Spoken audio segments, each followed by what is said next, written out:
Bonjour à tous, bienvenue sur Fan de Couteaux. Aujourd'hui je vous présente un modèle de la marque Schrade, le SCHF 14. Il y a plusieurs raisons qui font que j'ai acheté ce couteau là.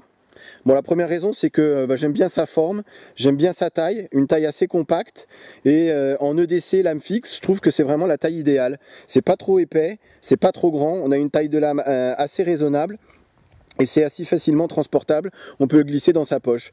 La deuxième raison, c'est que ça fait plusieurs modèles de chez Schrade que j'essaye, et à chaque fois je suis agréablement surpris par le rapport qualité-prix qu'il y a sur ces couteaux. Le dernier que j'ai essayé, c'était le même acier, le 8CR13 MOV, et j'ai été bluffé par la tenue du tranchant sur le 8CR13 MOV, le travail que Schrade fait avec cet acier-là. Donc c'est la raison pour laquelle j'ai acheté ce modèle ici. Et puis la troisième raison, comme j'ai dit, rapport qualité-prix. Ce couteau-là, il coûte 41 €. Et je trouve que pour 41 €, vous avez franchement un couteau qui tient la route. Donc je vais vous faire des démos, test de coupe. Je vais vous donner toutes ces dimensions. Voilà, franchement, encore une fois, aujourd'hui, je pense pour une quarantaine d'euros, c'est difficile de faire quelque chose d'aussi bien. Le couteau il est livré avec cet étui moulé qui est plutôt de bonne qualité. On a une bonne rétention. Et le couteau, on va pas le perdre. C'est plutôt pas mal fait. Franchement, c'est assez bien fait, encore une fois pour le prix. Vous avez un passant ceinture qu'on peut enlever. Vous enlevez ces deux petites vis et on peut facilement enlever le passant ceinture. Donc moi, c'est sûr et certain que je vais l'enlever. Je trouve que ça rajoute pas mal d'épaisseur à l'ensemble.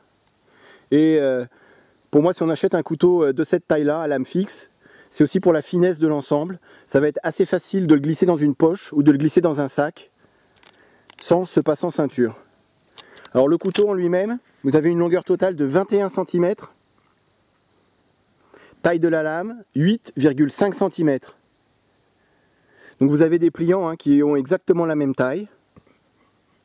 Gros avantage d'une lame fixe, c'est la solidité. On va voir ça ensemble lors des phases de coupe. Alors la lame, vous avez une émouture creuse, hollow grind. L'épaisseur de la lame, c'est 4 mm. Et la particularité de celle-ci, c'est qu'elle se termine par une pointe assez forte. Il y a quand même pas mal de matière en fin de lame. Et donc on va avoir une pointe vraiment assez solide, qu'on va pas avoir peur d'abîmer. Et on va pouvoir, pourquoi pas, faire des trous dans le bois. On verra ça tout de suite après. Donc finition black stone wash sur la lame. Black wash. Alors c'est plutôt pas mal fait aussi, je trouve. Regardez. Alors le gros avantage, c'est que ça va empêcher de voir toutes les éraflures éventuelles qu'on pourrait faire sur la lame, les griffures. Ça va protéger un petit peu la lame également, puis ça va empêcher les reflets. Et puis ça apporte un petit côté tactique au couteau qui n'est pas désagréable. Alors le manche en G10. Construction plate semelle. C'est aussi les gros avantages de ce genre de couteau par rapport à un Mora par exemple. La construction plate semelle, ça va apporter une rigidité, une solidité au couteau que d'autres couteaux n'auront pas. Et coton G10 sur ce couteau assez texturé, avec pas mal de relief. Ça va apporter vraiment un bon grip. Vous avez un choil ici pour mettre l'index. Et ensuite regardez, alors moi encore une fois, taille de main moyenne, mais on a l'index qui vient se caler naturellement dans le choil et ensuite les trois doigts, vous voyez, sur la poignée. C'est juste ce qu'il faut.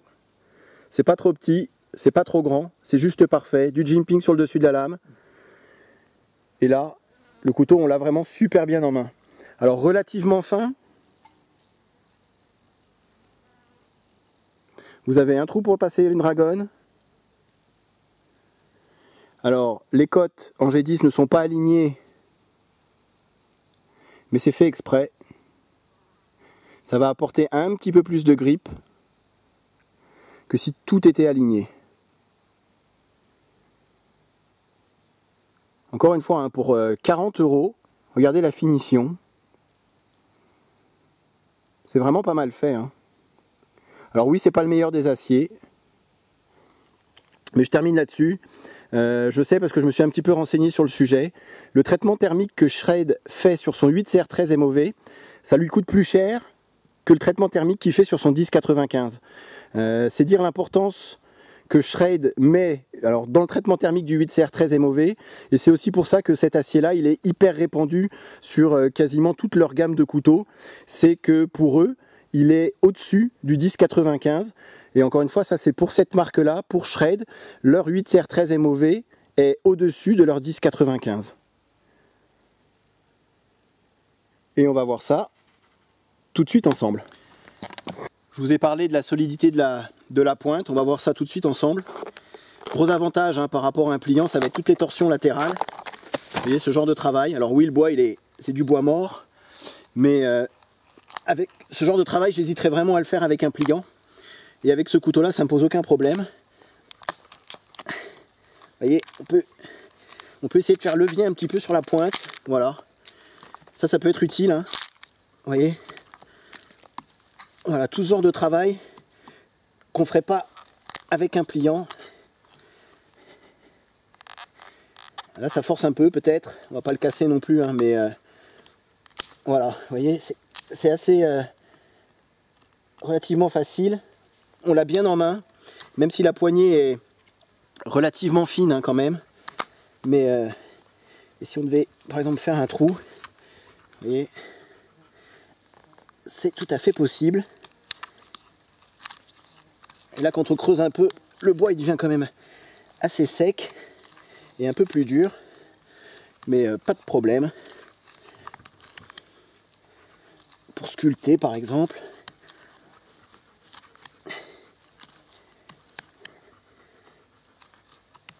Donc ça, c'est des tâches qu'on peut vraiment faire en bushcraft lors d'un bivouac. Et ce couteau-là, il en est tout à fait capable, sans avoir peur de l'abîmer. Je vais vous montrer le résultat sur la pointe. Vous voyez ?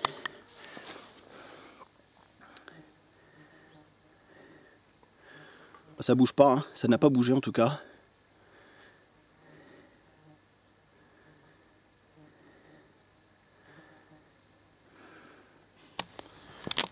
On va avoir une forme de lame aussi assez polyvalente, avec une bonne zone plate ici, donc pas de recurve sur celui-ci, donc ça va être assez pratique et assez facile à affûter, et avec un bon belly à ce niveau-là, ce qui va s'avérer être assez pratique lors de toutes les phases de préparation de nourriture. Moi je me suis déjà un petit peu amusé avant, donc ça c'est du maïs qui est pas tout à fait, qui est pas encore mûr, mais ça donne une idée quand même sur la capacité de coupe de ce couteau là. Alors je vais préciser une petite précision, c'est que quand je l'ai reçu, le couteau il était coupant, il n'était pas rasoir. Je l'ai juste repris un petit peu sur une pierre à eau pour avoir un tranchant rasoir. J'aime bien que mes couteaux y coupent. Donc là ça va vous donner quand même une idée de la capacité de coupe. Ça va tout seul.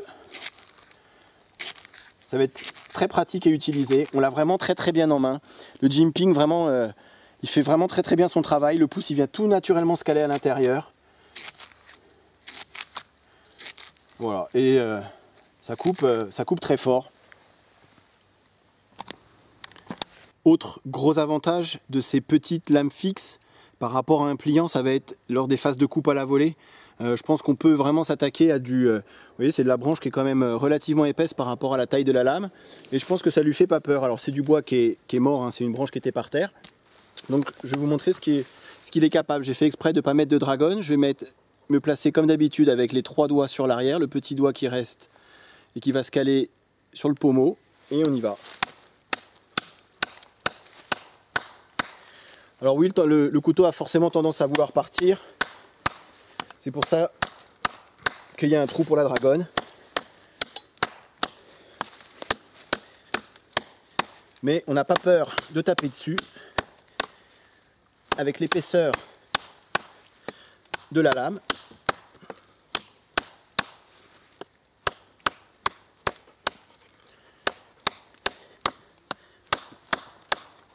Si on n'avait que ça comme couteau, eh ben on pourrait quand même s'en sortir. Forcément, c'est pas l'idéal. Il n'y a pas beaucoup de poids. Le poids, je vous le mets dans la barre de description en dessous.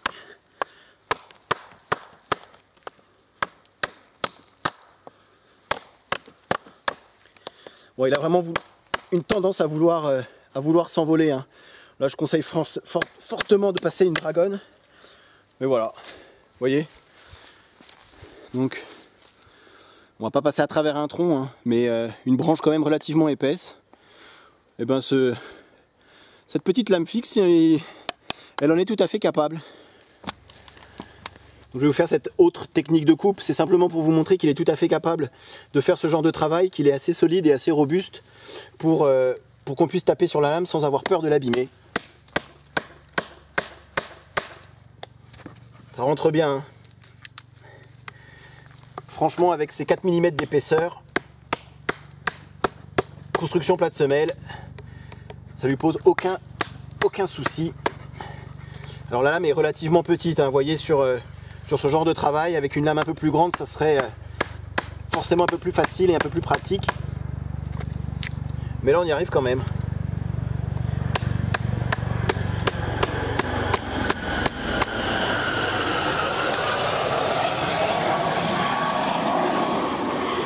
Voilà.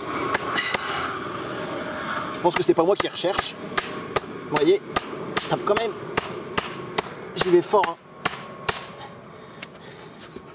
Ça rentre assez fort dans le bois, pas de problème.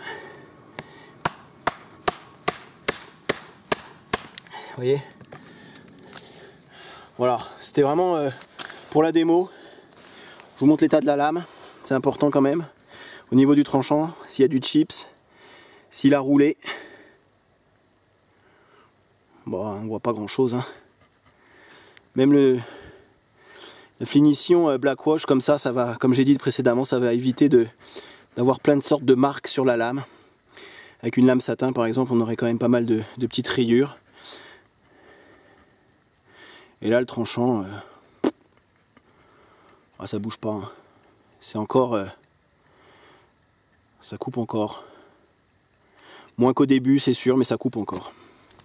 Ce qu'on va pouvoir faire aussi avec une petite lame fixe par rapport à un pliant, c'est du bâtonnage. Alors c'est sûr qu'avec une taille de lame de 8,5 cm, on ne va pas passer à travers un petit tronc, mais une branche qui fait à peu près 4 cm de diamètre comme celle-ci, 4-5, on va dire que c'est tout à fait possible. Donc eh ben on va voir ça. J'ai pas peur, vraiment j'ai pas peur de taper dessus. Construction plate semelle. Alors c'est pas forcément le meilleur des bois, mais ça permet quand même de voir un peu la solidité du couteau, la solidité de la pointe, hein. Ça va permettre de... Ouais, le bois il est cassant quand même. On va essayer avec celui-là, un peu plus petit.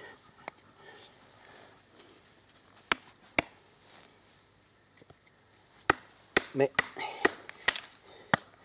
voyez, j'ai pas vraiment pas peur de taper sur la pointe. Voilà. Et là on pourra accéder à du bois un petit peu plus sec. Bon, sachant que c'était pas forcément le meilleur bois pour le bâtonnage.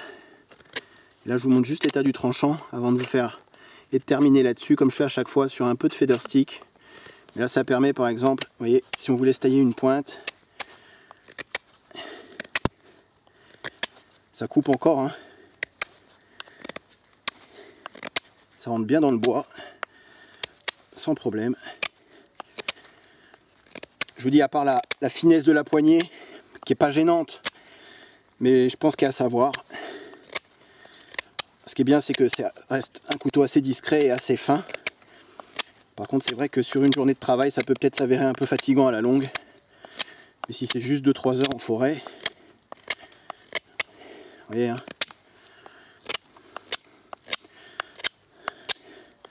Là, c'est du bois qui est quand même... L'intérieur du bois est quand même bien sec. Et ça coupe encore très bien. Même sur le... Si on fait un petit peu de travail... Vous voyez, ça arrive à... Et là aussi... Là où on a tapé... Ouais. Je vous dis, hein, j'ai été vraiment surpris du travail qui est fait, que Schrade fait avec son 8CR 13 MOV. C'est la raison pour laquelle je me suis acheté celui-là. Et je pense que je vais m'en acheter d'autres. Parce que c'est pas très cher. Et pour le prix, franchement, eh ben, je suis pas déçu. Donc je vais terminer par un peu de feather stick, un peu de shaving. Ça me permet de voir en fin de vidéo souvent l'état du tranchant. Savoir si ça coupe toujours, ce qu'il est capable encore de faire après tout ce que je lui ai fait subir.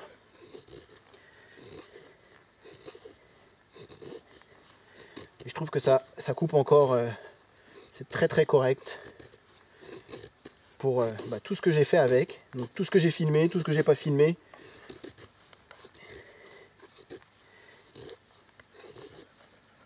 Vous voyez, il arrive.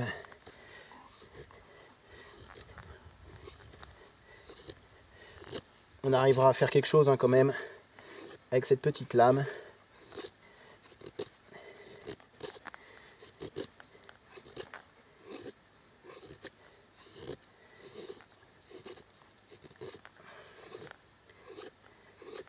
Vraiment pas de point douloureux.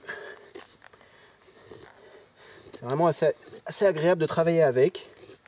Vous voyez, j'ai du mal à m'arrêter. Redoutable d'efficacité, de polyvalence. Vous voyez un peu, ça rentre très fort. C'est plutôt pas mal.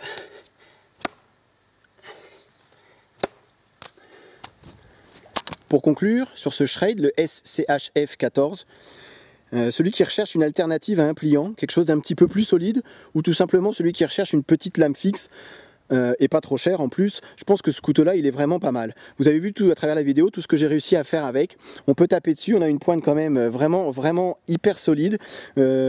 Assez polyvalent malgré sa petitesse et malgré la finesse générale du couteau. Je pense qu'en addition d'une grande lame, de quelque chose de plus important, ou pourquoi pas d'une petite hache, pour ceux qui aiment faire du bivouac, je pense que ça peut être un compagnon vraiment redoutable autour du camp. Un peu de feather stick, vous avez vu, tailler un piquet de tente, un peu de préparation de nourriture, pourquoi pas un peu de sculpture aussi sur du bois. Je pense qu'il en est tout à fait capable, et pour un prix, encore une fois, aux alentours de 40 €, c'est assez remarquable. Alors on va pas avoir le meilleur des aciers, c'est sûr que le 8CR13 MOV, il perd un peu de son tranchant au fil de la journée. C'est pas aussi rasoir qu'en début de sortie, mais ça reste tout à fait correct pour le prix. Voilà, j'espère que la revue vous a plu, que ça vous a été utile, et à très bientôt sur ma chaîne. Salut!